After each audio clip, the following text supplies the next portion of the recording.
सदैव वस्त्र पवित्र रखे, शरीर को पवित्र रखे। ये पशुओं जैसा आचरण करने वाले भजन नहीं कर सकते। ये जो कहते हैं ना भजन में मन नहीं लगता, पवित्रता चाहिए। अब ऐसे पशु की तरह शौच हो लिए, उठे चल दिए, ऐसे नहीं। पवित्रता, शौचाचार का निर्वाह कीजिए। लघु शंका भी जाइए तो जल लेकर जाइए।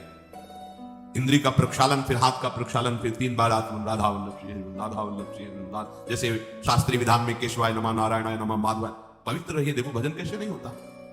सर्दी गर्मी सुख दुख आदि द्वंद हर्ष विषाद आदि जो है इनको सहना सीखो। भगवान भी आदेश करते हैं, मात्रा स्पर्शास्तु कौन्तेय शीतोष्ण सुख दुखदा आगमापायनो अनित्यास्ताप तितिक्षस्व भारत। जो इनको सह जाता है वही परम पदवी को प्राप्त होता है। थोड़ी सी गर्मी यहाँ, थोड़ी सी सर्दी यहाँ, पूरे जीवन गर्मी। पैर की त्वचा ऐसी हो गई थी कि बंबूल का कांटा टूट जाता था, घुसता नहीं था। जीवन में कभी पादुकाएं नहीं, तो चमड़ी इतनी मोटी हो गई थी पैरों।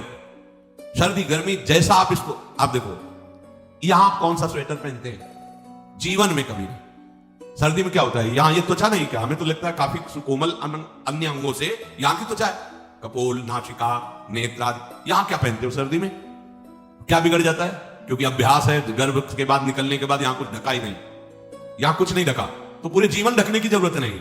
और अगर पूरे अंगों में ना ढका होता तो पूरे जीवन ढकने की जरूरत नहीं। जो जंगल में दिगंबर महापुरुष रहते थे गंगा के किनारे, कितने, तो उनको क्योंकि अभ्यास, और हमने अभ्यास किया कपड़े लत्ते का, तो अभ्यास हमने अभ्यास किया, एसी रूम का अभ्यास किया, गीजर से नहाने का वो अभ्यास किया, 3 काल गंगा स्नान वो अभ्यास।